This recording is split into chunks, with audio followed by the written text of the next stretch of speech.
Bonjour. Dans cette vidéo, on s'intéresse aux fonctions à plusieurs variables, notamment l'étude des points critiques, des extrémums, de la matrice hessienne d'une fonction à trois variables, comment caractériser les matrices définies positives et quels sont les tests qui permettent de savoir si une matrice est définie positive. Comme support de discussion, nous allons considérer l'exercice suivant. Soit la fonction à trois variables f de x, y, z égale x carré plus y carré moins xy moins xz moins yz plus 1 tiers z cube. Déterminer les points critiques, les extrémums et les points de sel éventuels de f. Alors, commençons par rappeler que l'étude des extrémums passe en général par la formule de Taylor. Si on considère une fonction de classe C3 sur un ouvert U de R3, on prend ici n égale 3, cela suffit pour notre exercice. La formule de Taylor à l'ordre 2 s'écrit f de a plus h égale f de a plus la somme des produits des dérivées partielles premières de f en a par hk, k allant de 1 à 3. Alors hk c'est h1, h2, h3, les composantes du vecteur h, plus 1 sur factoriel 2, la somme pour i allant de 1 à 3, fois la somme pour j allant de 1 à 3, des dérivées secondes de f par rapport à xi, xj, au point A, multiplié par hi, hj, plus un troisième terme qui fait intervenir les dérivées troisième, mais au point A plus θ h, avec θ strictement compris entre 0 et 1. Alors le troisième terme, cette somme-là, n'est que un produit scalaire entre le gradient de f au point A et le vecteur h.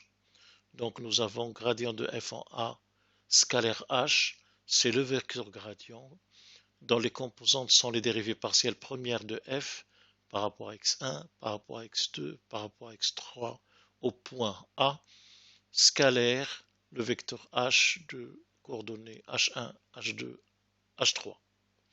Le quatrième terme qui fait intervenir les dérivées partielles secondes peut se mettre sous la forme h transposé, qui est un vecteur ligne multiplié par une matrice h formée des dérivées partielles secondes multiplié par le vecteur h. Cela se présente sous la forme suivante: h transposé fois h de a fois h égale le vecteur transposé de h fois la matrice hessienne formée des dérivées secondes de f au point A multiplié par le vecteur colonne h. H de A est la matrice hessienne de f au point A. Alors, pour commencer l'étude des extrémums, nous avons besoin d'abord d'une condition nécessaire. Pour avoir un extrémum en un point A, il faut d'abord que ce point soit un point critique ou un point stationnaire. C'est un point où les dérivées partielles premières sont nulles, ou bien le gradient est nul. Donc nous allons commencer par chercher les points critiques de f, ou bien les points en lesquels les dérivées partielles premières de f s'annulent. Reprenons f, x carré plus y carré moins xy moins xz moins yz plus 1 tiers z cube. Les dérivées partielles premières sont, la dérivée par rapport à x c'est 2x moins y moins z. Les autres termes ont une dérivée nulle par rapport à x, donc 2x moins y moins z égale 0.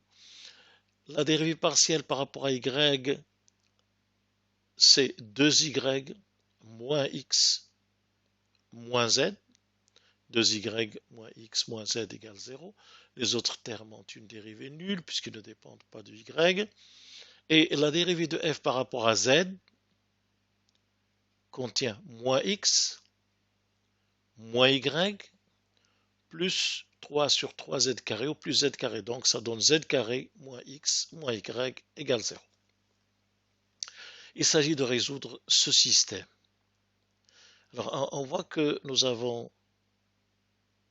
moins y qui intervient deux fois, et 2y, moins x et 2x.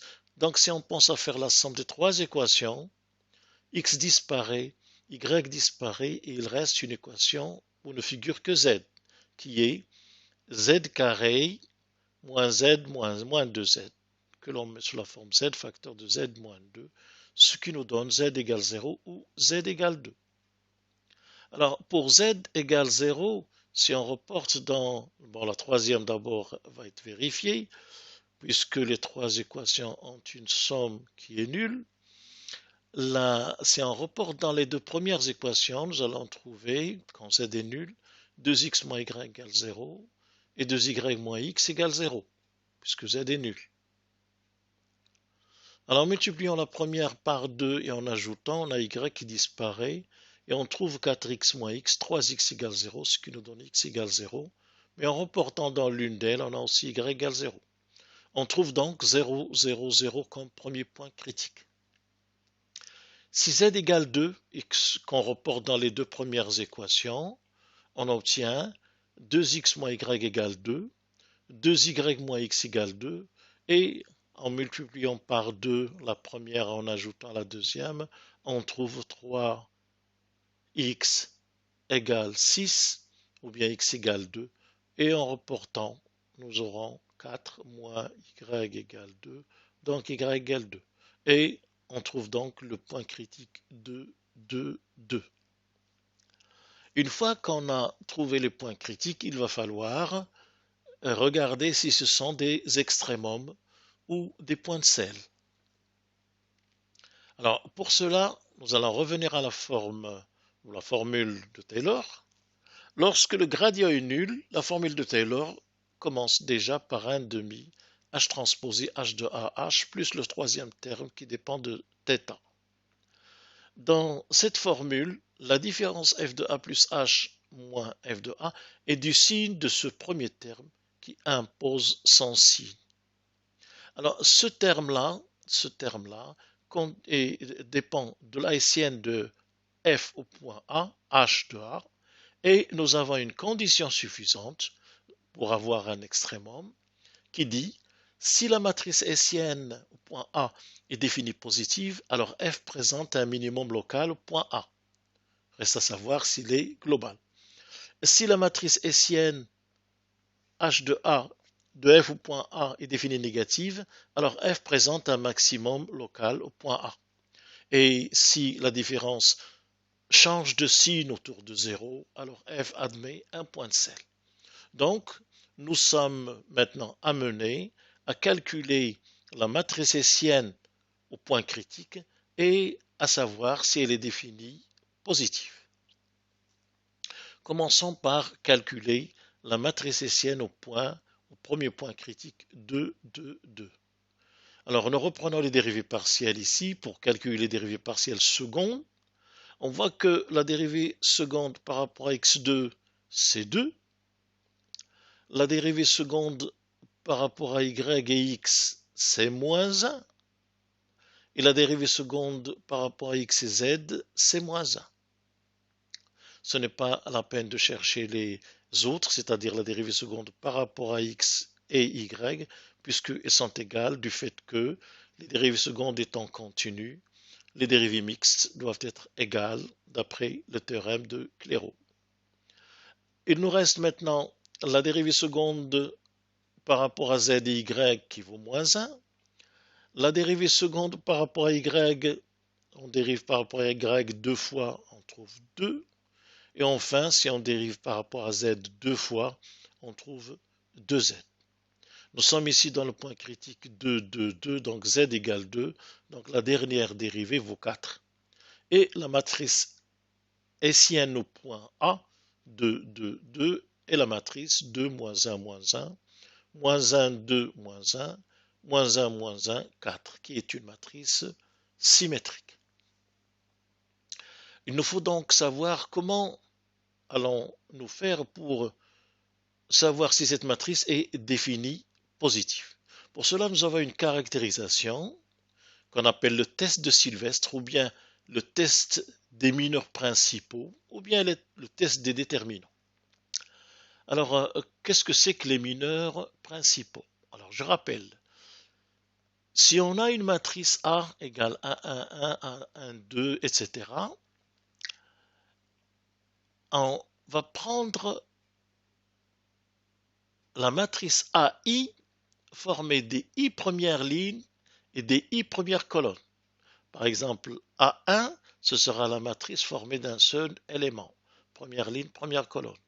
A2, ce sera la matrice formée des deux premières lignes, deux premières colonnes. Donc c'est A1, 1, A1, 2, A2, 1, A2, 2. Et ainsi de suite.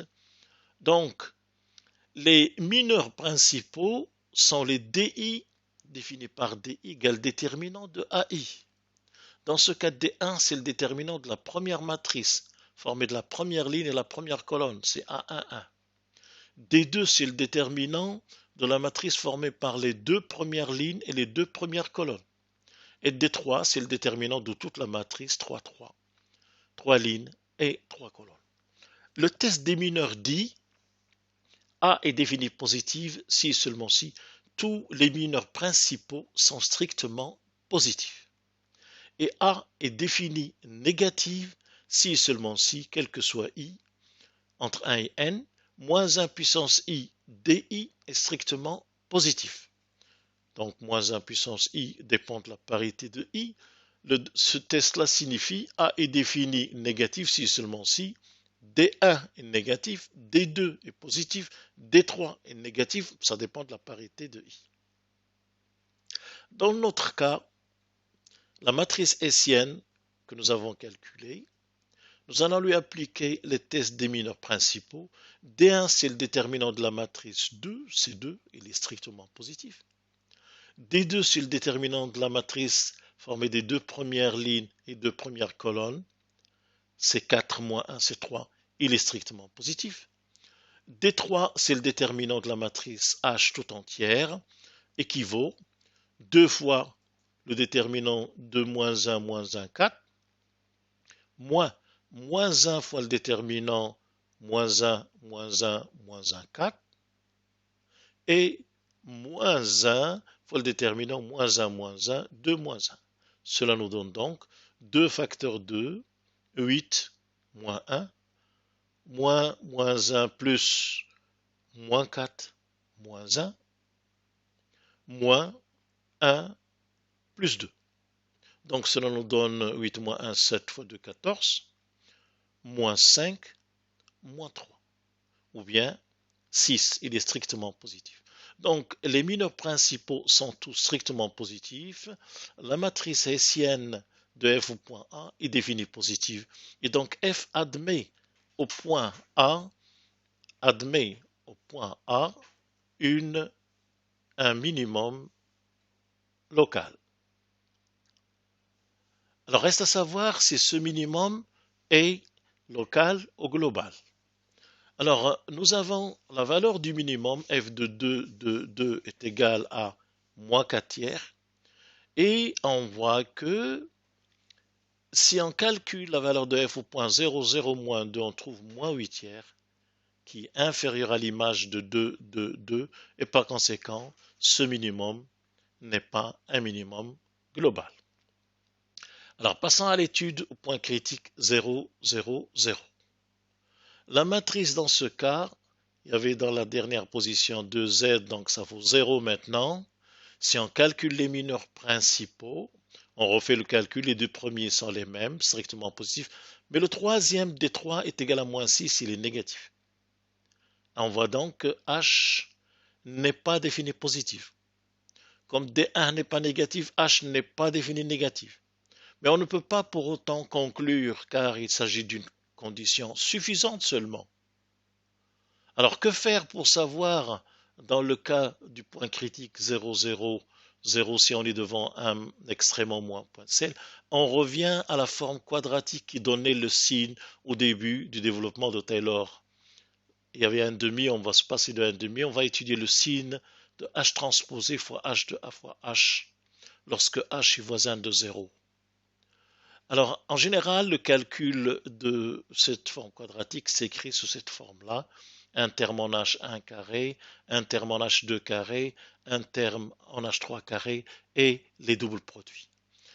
En général, on essaie de l'écrire sous la forme une constante fois un carré faisant intervenir H1, H2, H3, plus une constante fois un carré faisant intervenir H2, H3, plus un terme en H3 au carré. Alors, si les coefficients alpha, bêta, gamma sont strictement positifs, la forme quadratique est définie positive. Qu'en est-il dans notre cas? Nous sommes au point 0, 0, 0. Nous avons ici la matrice hessienne. Si nous calculons Q de H, nous trouvons, en multipliant la matrice par ce vecteur, puis ce vecteur qu'on obtient, le vecteur colonne multiplié par ce vecteur ligne, nous donne le scalaire suivant. Alors, lorsqu'on simplifie les calculs, on peut grouper les termes en H1 et laisser les autres à part. Dans les termes en H1, en mettant 2 en facteur, on peut ici voir le début d'une identité remarquable de la forme a-b-c au carré, que l'on connaît, de laquelle on tire a carré moins 2ab moins 2ac, ce qui nous permet d'écrire Q de H sous la forme 2 fois H1 moins 1 demi H2 moins 1 demi H3 au carré, plus 3 demi H2 au carré moins 3 H2 H3 moins 1 demi H3 au carré. À ce niveau-là, si on met 3 demi en facteur dans ces deux termes, nous avons le début d'un carré. Et si on compense, on se ramène à 2 facteurs de H1 moins 1 demi H2 moins 1 demi H3 au carré, plus 3 demi H2 moins H3 au carré, et il nous reste moins 2 H3 au carré. Le calcul est extrêmement simple. Cette forme, on voit que si on se place sur la droite H1 égale H2 égale H3, avec H1 non nul, nous obtenons le deuxième carré nul, le premier carré nul, et l'expression se réduit au moins de H1 au carré. Là, il y a moins de H1 au carré, qui est négatif. Donc sur la droite D1 qui passe par le point critique 0, 0, 0, la forme quadratique est négative. Si maintenant on se place sur la droite H1 égale H2 avec H3 égale 0, c'est une droite qui passe par l'origine, nous avons Q de H1, H1, 0 égale 2H1 au carré qui est positif. Et par conséquent, nous avons ici deux droites qui passent toutes les deux par le point critique. Sur l'une, Q est négative et sur l'autre, Q est positive. Il s'agit donc d'un point de cercle. Je vous remercie.